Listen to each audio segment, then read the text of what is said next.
Hello everyone, and I hope you all had a very Merry Christmas. As promised, it's a Boxing Day video, and I'm recording this on Christmas Day. I've just had a wonderful Christmas dinner, and it's now time for me post-dinner cigar. And so I thought, why don't I make my little cigar, not so little cigar in this case, a review. Now, on the channel so far we've had broadly budget smokes, actually entirely budget smokes. I've not really reviewed a very premium cigar in here. And I don't think there's been a single Cuban cigar reviewed so far. So I thought maybe this will be a good opportunity to expand what I've been reviewing with the cigar that I've picked out for myself for Christmas. It's been sitting in the humidor now for 2.5 weeks, close to 3 weeks. And it is this beauty. Ooh, this beauty. A Diplomaticos No. 2. Now this is a 6 1/8 by 52 cigar from Cuba. Diplomaticos, I believe they used to be, hence the name, a diplomatic cigar that was given out. I don't know if they still are. I think Cohiba and Trinidad have supplanted that role. And in the UK, I don't know if this is true everywhere. I think it might be.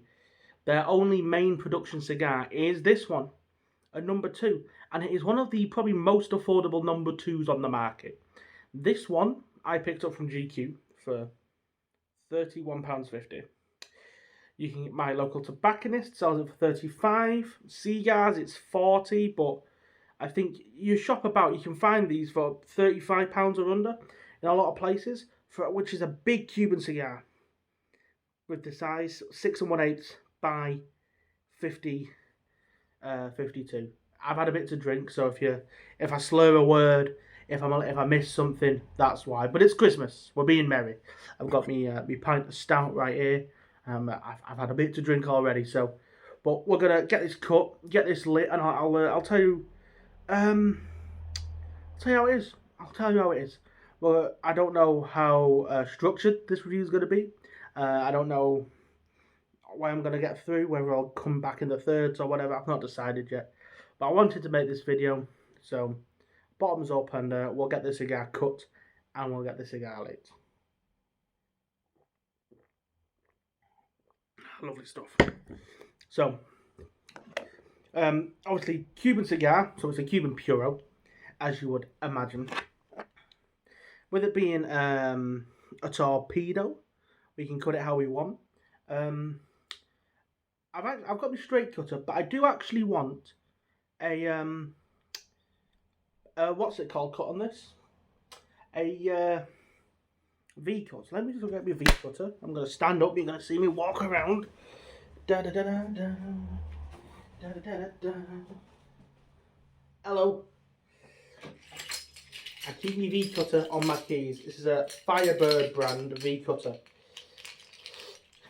So I'll V-cut it up here, and then I'll show you what it looks like down there. Wait, switch it around. There we go. Bit of tobacco on the floor. Let's pick that up. Put it in the bin. Oh. And we're back. So there's a V-cut on the end of the cigar. If that doesn't draw very well, I will straight cut it then. Well, let's see. Let's take a little draw test. That's alright. That's alright. It's not too tight. It's what I expect from a V-cut like this. I like a V-cut, keeps the shape of the pyramid. Let's get this thing lit. I've been yapping. Let's get it lit. Flame torch today. So quite an expensive cigar, between £30 and £40. Not the most expensive cigar you can pick up by any means, but something that's not a daily smoke for most of us. Definitely a special occasion cigar. I've never had this cigar before, but I've heard good things. It's apparently a medium-bodied Cuban cigar. But being the first Cuban, most of the time when people have Cuban cigars, they are smoking them for special occasions, for holidays, for weddings, for birthdays, for Christmas. So I'm really much looking forward to it. I always have a really nice cigar on Christmas and on New Year's. And this was just it. The wrapper on this is beautiful. It looks so good. And I'm really looking forward to smoking this down.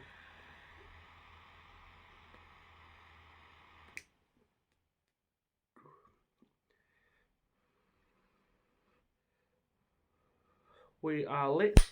Take the first draw. Let's do it.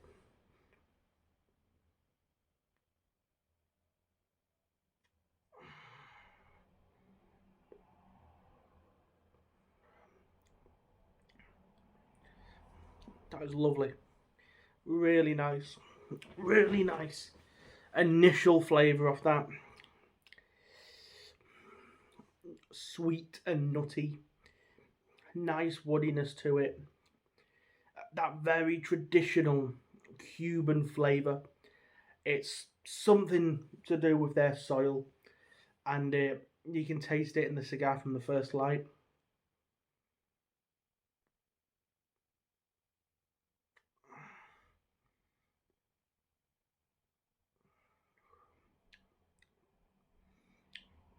Oh, that's very good. That's a very good cigar. You can tell when you have a really good cigar, it will tell you when you start it. There are a couple of things I want from this cigar. I want a decent construction. Now, as I said, this has been sat in my humidor now for about 2 weeks, 3 weeks. If you watch my storage video, you'll know I keep my Cuban cigars dry. I keep them at 62% because I think they burn a lot better at that. I think they taste a lot better at 62. So we'll see. Apologies.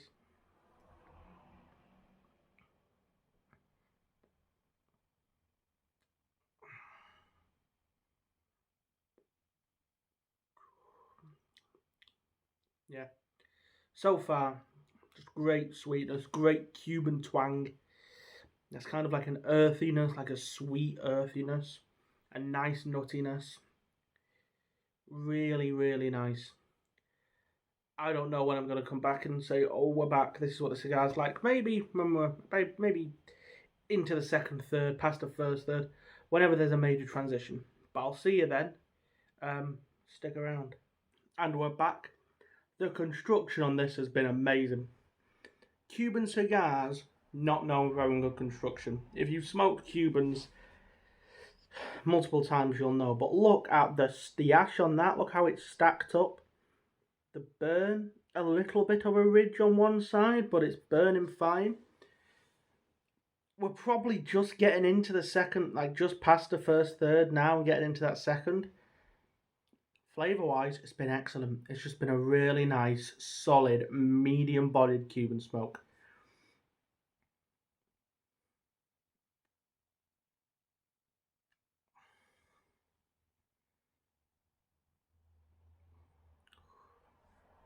On there, nice bit of black pepper. Really nice.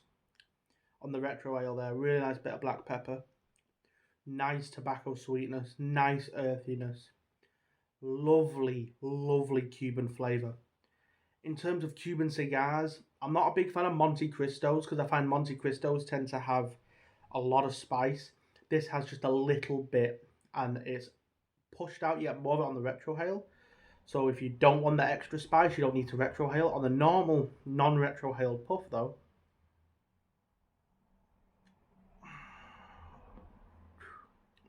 very minor, close to no spice, nice sweetness, nice earthiness, nice woodiness, and a nice nuttiness. In terms of Cuban cigars that I've smoked recently, this is one of the best. It has to be so far one of the best. And it might be the occasion, and the occasion obviously is very important when you smoke cigars. You smoke a cigar outside, under a colour while it's raining, freezing cold, fully dressed up, on your own with a cup of coffee or something. That's worse than at a pub in the sun with your mates having a few pints. A cheaper cigar in that scenario might be better than a more expensive cigar on your own. But I've had a really good Christmas. Um, I've had a really nice meal. I'm having a bit to drink. I'm gonna make a cheese board later on, and to cap off my Christmas dinner with this wonderful Cuban cigar. It's just, it's perfect. It's exactly what you want.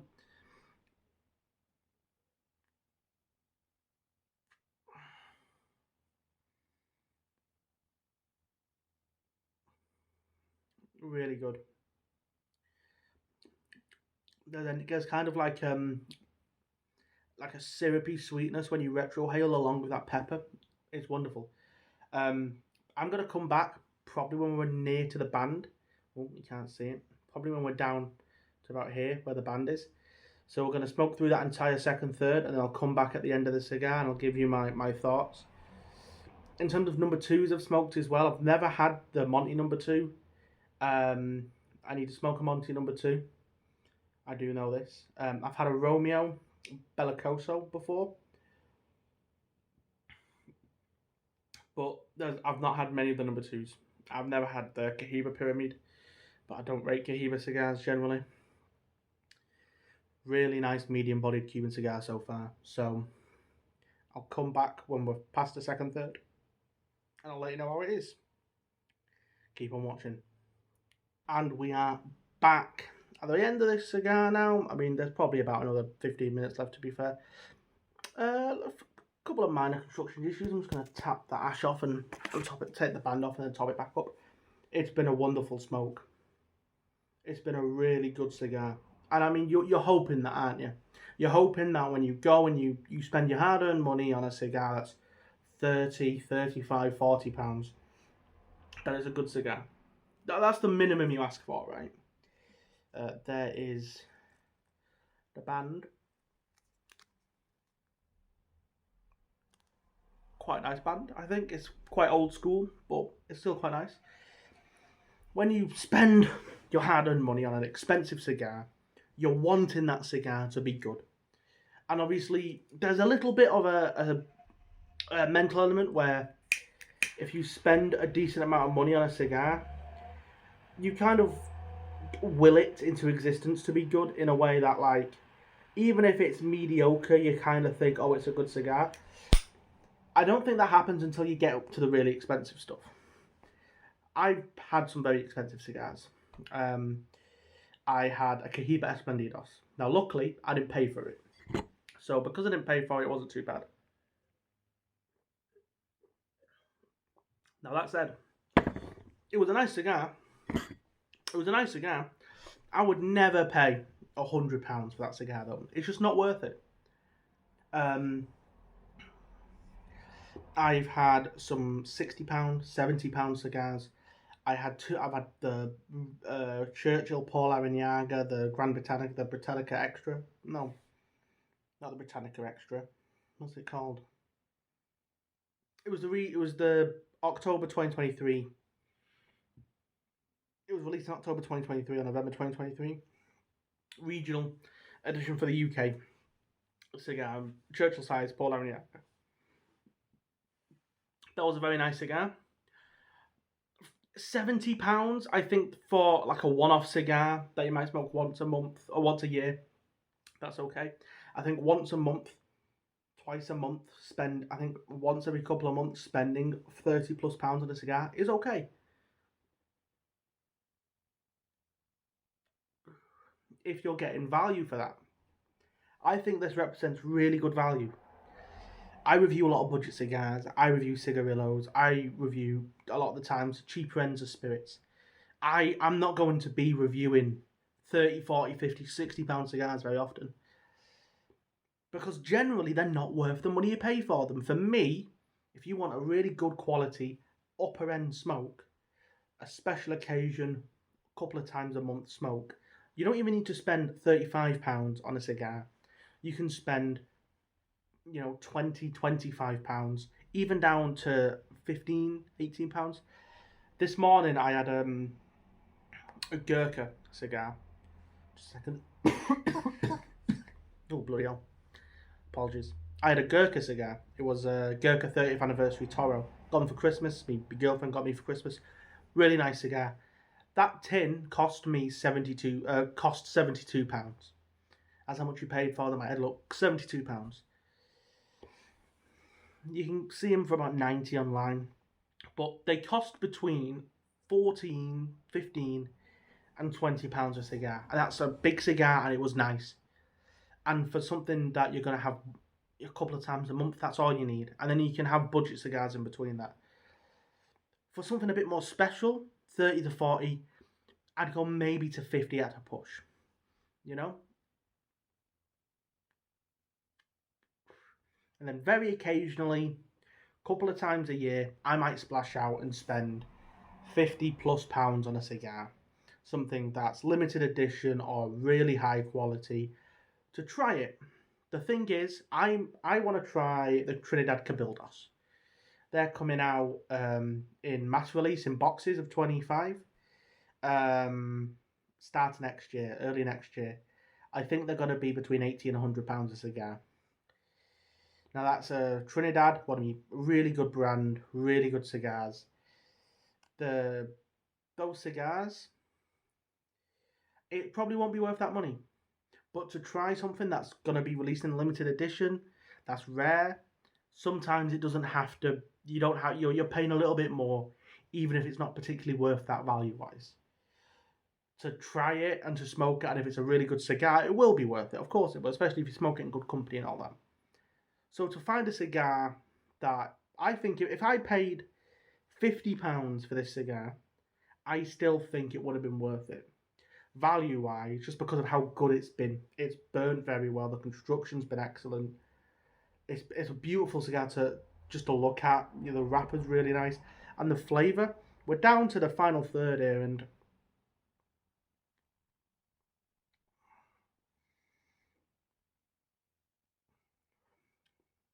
really nice. No bitterness. There's not like a massive punch in strength or pepper. There's almost like a salted, almost like popcorn type flavour coming out of this cigar now, and that woody and nuttiness is still there. The sweetness has come down a little bit, but it's still there, and the sweetness that is there is thick and syrupy. It's a wonderful smoke. I've thoroughly enjoyed this. As you know, that Cuban flavours all the way through. It's the amount of smoke that's come off the cigar has been brilliant. I think in terms of Cuban cigars, a lot of people don't talk about this brand because they only have one normal line. They only have one regular production. If I am ever abroad, or if they ever release a UK regional edition, I will make sure to buy one because I've really enjoyed this, and I think if this is what this brand is able to produce from Cuba, there can be other cigars that they can make that will be very good. For me, this is getting. It might get the first 10 out of 10. It might do because it's been such a good smoke, and I think I will. I think I'm going to give it 10 out of 10 because I think it's just such a good cigar. I think you can go into a tobacconist and you can pick one up for under £40 in most places. If you want to order online, I think I said GQ is where I got this, £31.50. It is on GQ Tobaccos, which is amazing for this size cigar as well. 6 1/8 by 52 from Cuba. You know, Romeo number 1, which is a Corona, is like £28 or something these days. You know, Bolivars cost more, and this is such a good cigar. I can't say it more. The flavour's great, the construction's great. Would recommend it. Fully would recommend it. It's lasted a long time, over an hour. I've not been time watching. Apologies. Over an hour. I've been drinking my stout with it. It's been really nice. It pair well with whiskey, with a wine. For me, it's been a perfect Cuban cigar. It really has. Honestly, it's gonna onto my top 3 Cuban cigars. I think. It's so good. It's such a good smoke. Yeah. With that, as I said, I hope everyone had a very Merry Christmas. I hope you have a wonderful Boxing Day. There'll be a Spirit review on Sunday, which is the 27th is Friday, 28th is Saturday, 29th is Sunday. So that'll be the last video before New Year. So I probably won't have another video out until the New Year. So have a good New Year, everyone. And as always, stay smoky, and I'll see you later.